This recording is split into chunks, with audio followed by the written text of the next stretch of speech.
जैसा कि आपको पता है कि आज हम किस मुद्दे पर प्रेस वार्ता कर रहे हैं। आप हैं विशाल गाजीपुरिया, आप हैं सपना बौद्ध, जिन्होंने गाना गाया था कि देश विक्रेता आया।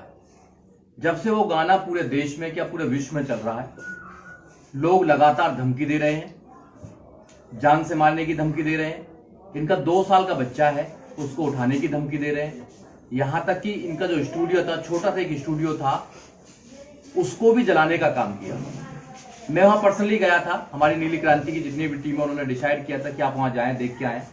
जब मैं वहाँ गया था तो मैंने देखा कि व्यवस्था कैसी है, और मैंने लाइव भी किया था कि इनका घर दिखाया था कि वो छप्पर पड़ा हुआ था वहाँ पर। उसमें ये संघर्ष कर रहे हैं दोनों साथी। मिशनरी गायक हैं, गाने से अपनी बात को लोगों तक पहुंचाने का काम कर रहे हैं। जैसे ही वो गाना गाया तो जितने भी शरारती तत्व थे, गुंडे लोग थे, वो लगातार इनको धमकी देते रहे। और अभी इनके फोन पर एक धमकी आई थी 2 दिन पहले। वो कह रहे थे कि हम तुम्हें गांव में ढूंढ के आए हैं, तुम्हारे स्टूडियो में ढूंढ के आए हैं, तुम कहां हो, तुम्हारे हाथ पैर काट देंगे जिससे कि कोई दूसरा इंसान ऐसा गाना ना बनाए। क्या इस देश के अंदर आजादी के बाद 70 साल देश को आजाद हो गए हैं, 70 साल के बाद भी क्या हम अपनी बात को कह नहीं सकते हैं? क्या हमें अधिकार नहीं है? संविधान में हमें फंडामेंटल अधिकार है कि हम अपनी बात को कह सकते हैं, राइट टू फ्रीडम। अगर हम किसी अपनी बात को कहते हैं तो इस देश के अंदर कोर्ट है, कचहरी है, पुलिस है, सब कुछ है। उनको अगर कोई प्रॉब्लम नहीं है तो फिर ऐसे जो शरारती लोग हैं जो लगातार धमकी दे रहे हैं, यहां तक कि इनको मारने की प्लानिंग चल रही है दोनों लोगों को, इनके परिवार को, तो उसके संदर्भ में आज ये हमने ये प्रेस कॉन्फ्रेंस रखी गई है। आपके माध्यम से हम कहना चाहते हैं कि इनको सुरक्षा मिलनी चाहिए, क्योंकि जो लोग काम कर रहे हैं ये छोटा मोटा काम नहीं है, ये जनजागरण का काम है। विशाल की जान को खतरा है, सपना की जान को खतरा है, इनके परिवार की जान को खतरा है। अब ये दिल्ली में आज बैठे हुए हैं, दिल्ली में इनको बुलाया गया है, तो दिल्ली से अपने गांव भी जाना है इनको कभी ना कभी, तो खतरा तो बना रहेगा। मगर जब सरकार से हमने बात करी, जो धमकी लगातार आती है उनके रिगार्डिंग हमने एक FIR भी कराई है। FIR है जो 30 तारीख को कराई थी, 30 अक्टूबर को FIR कराई थी। ननौरा थाना एक है, वहां पर FIR कराई थी विशाल गाजीपुर और सपना बौद्ध ने, उनके खिलाफ। आज तक उसमें कोई कार्रवाई नहीं हुई है। सरकार से SSP से इन्होंने बात करी तो SSP ने कहा कि हाँ हम देखेंगे, आपकी सुरक्षा की बात करेंगे, मगर कोई सुरक्षा नहीं दी गई है। क्योंकि वो सुरक्षा इसलिए नहीं दे रहे हैं क्योंकि सरकार कभी भी नहीं चाहती है कि जो सरकार की नीतियां हैं उन नीतियों के खिलाफ अगर कोई व्यक्ति बात करता है या कोई उजागर करता है तो उसको या तो जेल में डालने का काम करते हैं, धमकी दिलाने का काम करते हैं, तो वो सुरक्षा नहीं मिल पाएगी। तो आपके चैनल के माध्यम से हम लोगों को बताना चाहते हैं कि आप लोग मदद कर रहे हैं और ज्यादा मदद करें इनकी।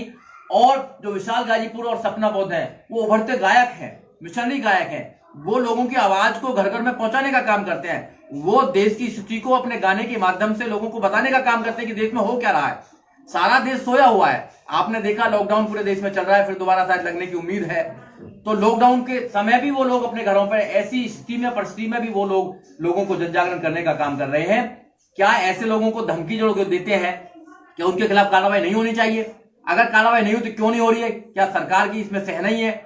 सरकार जानबूझकर ये प्रताड़ित कर रही है। अब मुझे तो ये आशंका है कि सरकार के लोग हो सकते हैं जो इनको लगातार धमकी दे रहे हैं, इनके पीछे पड़े हुए हैं, इनके घर तक रैकी कर रहे हैं। कुछ भी हो सकता है आने वाले समय में। आज समय है कि देश के लोग बचाएं। जब इन्होंने अपील करी थी कि जब मेरा या तो कुछ हो जाएगा, मर्डर हो जाएगा, या मेरे परिवार में कुछ प्रॉब्लम हो जाएगी, जब समाज के लोग आएंगे क्या मुझे देखने के लिए? जब तो बड़े बड़े काफिला लेके आ जाते हैं, बड़े बड़े लोग आ जाते हैं। आज मैं आपसे उम्मीद कर रहा हूं कि मेरी मदद की जाए, तो हम लोगों ने मदद करने का काम किया।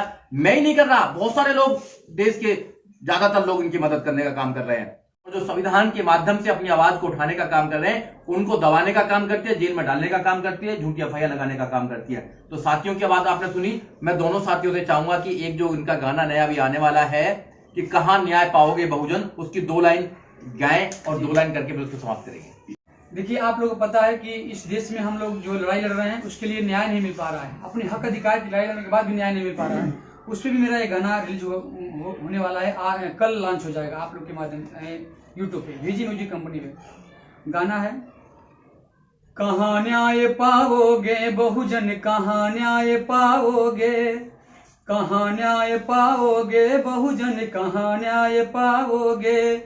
चारों तरफ है मनु के बच्चे, बन के न्याय के दाता बैठे जहां जहां जाओगे, कहाँ न्याय पाओगे बहुजन, कहाँ न्याय पाओगे, कहाँ न्याय पाओगे बहुजन, कहाँ न्याय पाओगे। न्याय की गलियों में चपरासी से लेकर मुनसफ तक, अरे केवल मनुवादी ही मिलेंगे संसद से सड़क तक, संसद से सड़क तक। केस लड़ेगा जो भी तुम्हारी, होगा वो भी कोई व्यापारी। केस लड़ेगा जो भी तुम्हारी, होगा वो भी कोई व्यापारी। सिर्फ लुटे ही जाओगे, कहाँ न्याय पाओगे बहुजन, कहाँ न्याय पाओगे। साथियों, आप लोग न्याय मिलेगा, आप लोग को एक होना होगा। और एक मैं बात छूट गया था, मैं आपको कहना चाहूंगा, इस बात को आप जरूर हाईलाइट करेंगे कि विशाल गाजीपुरी सपना बोध के साथ पूरे देश के लोग खड़े हैं। इस देश में जितने संगठन हैं सभी लोग मुझे सपोर्ट कर रहे हैं और करनी भी चाहिए। इस बात की मुझे बहुत खुशी है और आप लोगों ने साबित करके दिखा दिए कि विशाल गाजीपुरी सपना बोध अकेला नहीं है। विशाल गाजीपुरी सपना बोध के साथ पूरे देश के संगठन है, पूरे सर्व समाज के लोग हैं। साथियों, पूरे देश, किसी भी मीडिया को कोई सवाल अगर करना है तो कर सकते हैं, उसके बाद क्या जो लोग धमकी दे रहे हैं उनका कुछ नाम पता कुछ पड़ा क्या? उनके नंबर दे दिए। देखिए सर, उनके नंबर तो यूट्यूब पे पढ़ रहे हैं और एक दिग्विजय सिंह करके व्यक्ति थे और बहुत लोग और बिहार के कुछ लोगों ने थे, अज्ञात नंबर से आ रहे हैं, नाम पूछने पर लोग बता नहीं रहे। और एक हाँ ऋषि अवस्थी करके थे ये कोई कहीं के, तो उन्होंने भी मुझे बोला कि तुमको समझ में आ जाएगा। और बाकी लोग तो तमाम तरह के धमकियां दे रहे हैं, जलाने की धमकी दे रहे हैं कि तुमको जला देंगे, ये कर देंगे। तो कोई बात नहीं साथियों, मैं तो अपना कदम आगे कर दिया तो पीछे नहीं करूंगा सर। आप लोग कह रहे हैं कि स्टूडियो पे जलाया गया आपके, तो क्या उन लोगों ने आप लोगों के ऊपर भी किस तरह का कोई हमला किया है? हाँ, हमला हम लोग परसों जिस दिन 16 तारीख को उन लोगों ने हमला करना चाहा, लेकिन हम लोग बच गए।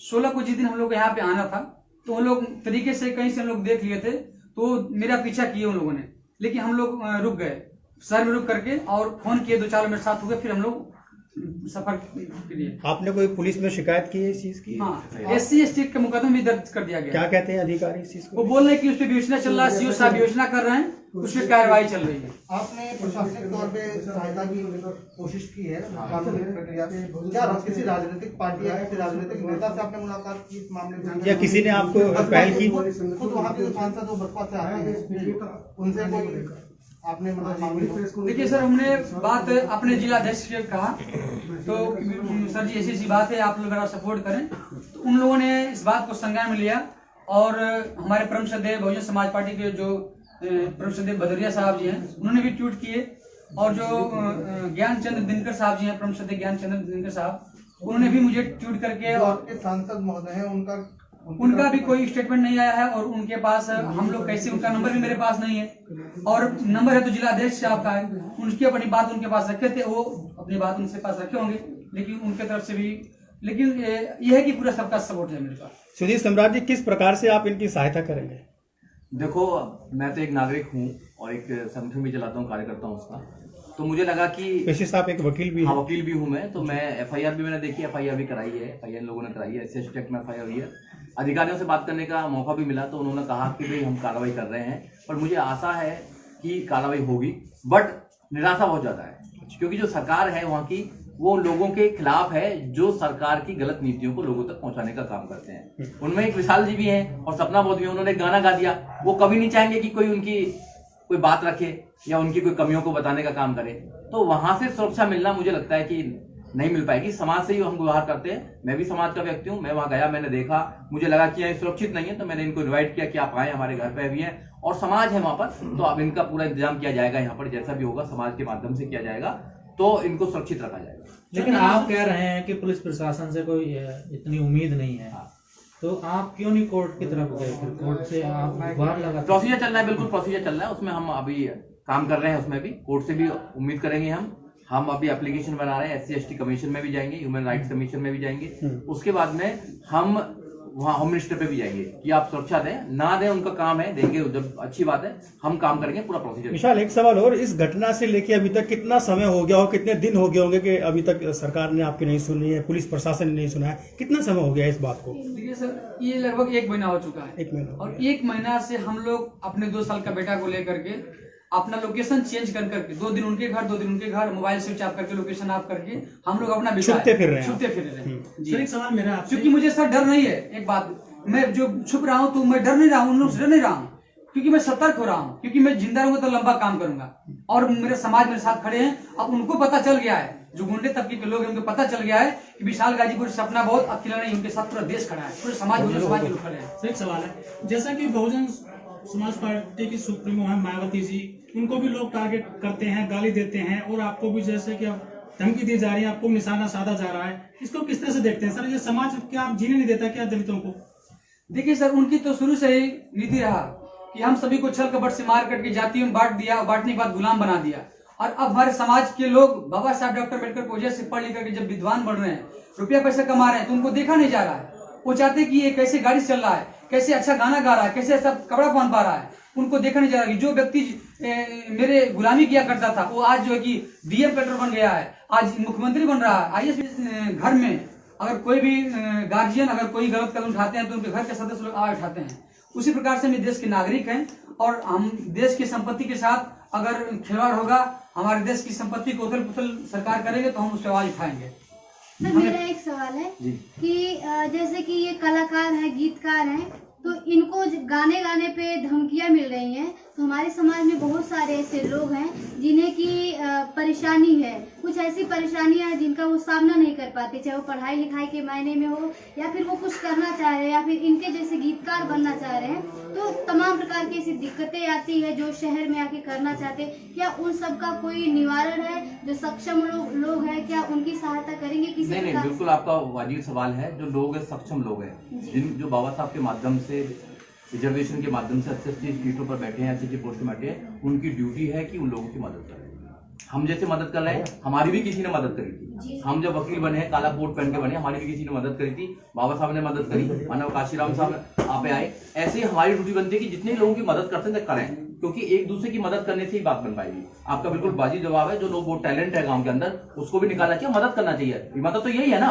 अब भाषण देने से तो काम होगा नहीं। अब भाषण तो देते रहो, उससे क्या मदद होगी? कुछ नहीं मदद होगी। आप छोटी मदद करें, जो भी मदद है वो करें। आप मदद करेंगे तो जब भी आगे बात बन पाएगी, अदरवाइज बात नहीं बन पाएगी। विशाल, मेरा एक अंतिम आपसे ये जानना चाहूंगा कि जो आपको धमकी मिल रही है, क्या उसकी आपके पास कॉल रिकॉर्डिंग्स है? क्या आपने वो रिकॉर्डिंग कभी पुलिस वाले को कभी आपने ये चीज सब प्रोवाइड कराई है, सब प्रोवाइड करा दिया। उसकी एफआईआर नंबर भी है, एफआईआर भी बाकायदा है। पुलिस वालों ने सुनी है पूरी कॉल रिकॉर्डिंग? सब सुना है। पुलिस वाले ने कहा कि आपने क्यों गाना गा दिया, आप मोदी के खिलाफ गाना गाओगे? अच्छा, हाँ। तो अब भाई गाना तो किसी के खिलाफ भी गा सकते हैं, और लोग गाते हैं तो कोई प्रॉब्लम नहीं है, और तो मोदी के खिलाफ कुछ भी बोलते हैं। मगर एक बहुजन अगर गायक गाता है तो प्रॉब्लम हो जाती है। इट मीन्स कि सिर्फ गाने से प्रॉब्लम नहीं है, उनको अच्छे कपड़े पहनने से प्रॉब्लम है, अच्छी गाड़ी में चलने से प्रॉब्लम है, अच्छे घरों में रहने से प्रॉब्लम है। जब उनको प्रॉब्लम है तो उनकी प्रॉब्लम के लिए तो हम नहीं बने ना। आप बताइए, इनका क्या? इनका दोष सिर्फ ये है कि बहुजन समाज से बिलोंग करते हैं। अगर यही कहीं अगर ब्राह्मण से बिलोंग करते, किसी और जाति से बिलोंग करते, तो कोई कुछ कहने वाला नहीं था। तो इनको दबा लीजिए कि और गाना ना गाए। तो उनकी आवाज में दबने वाले लोग नहीं है हम बाबा साहब डॉक्टर अम्बेडकर के मानने वाले लोग हैं, उनके वंशज हैं। हम इस देश के अंदर जो गलत है गलत को गलत कहेंगे, सही को सही कहेंगे, ये हमारा काम।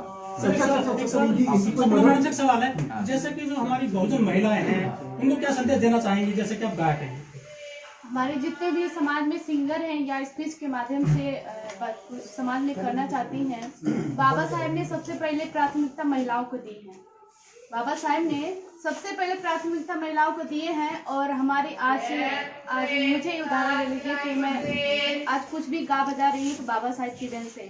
तो मेरा सभी महिलाओं से निवेदन है कि आज हम अकेले गा रहे हैं और बहुत सारे सिंगर हैं, तो हमारे जितने भी सिंगर हैं महिलाएं, अगर वो गाना गाना चाहती है, स्पीच के माध्यम से कुछ करना चाहती है तो करें, क्योंकि हमारा समाज हमारे साथ है।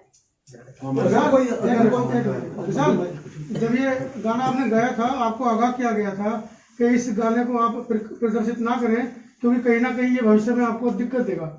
ये तुरंत गाना रिकॉर्ड होने के 1-2 दिन बाद जब हमारी बात हुई थी, तो मैंने आपको आगाह किया था, उसके बावजूद भी आपने इस गाने को रिलीज किया। क्यों डर नहीं लगा? डर किस बात की सर? जब बाबा साहेब जब अकेले थे उस समय, तो इन लोगों से कभी डरे नहीं। वो लगातार सारे जो लोगों का कहना है कि ये आपने जानबूझ के किया है सर। क्या नहीं ऐसे बात नहीं सर।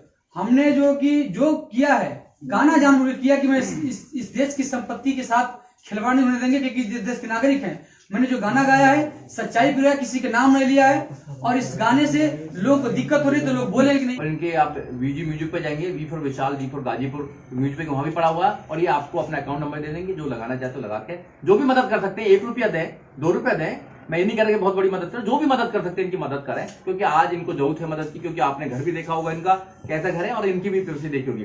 तो आपके माध्यम से अगर कोई भी देना चाहता है तो इनकी मदद करें। जरूरत नहीं है, वैसा नहीं है जरूरी करनी है, जिनको लगता है कि करनी चाहिए वो लोग मदद करें, क्योंकि एक दूसरे की मदद करेंगे जब आगे बढ़ते हैं। धन्यवाद।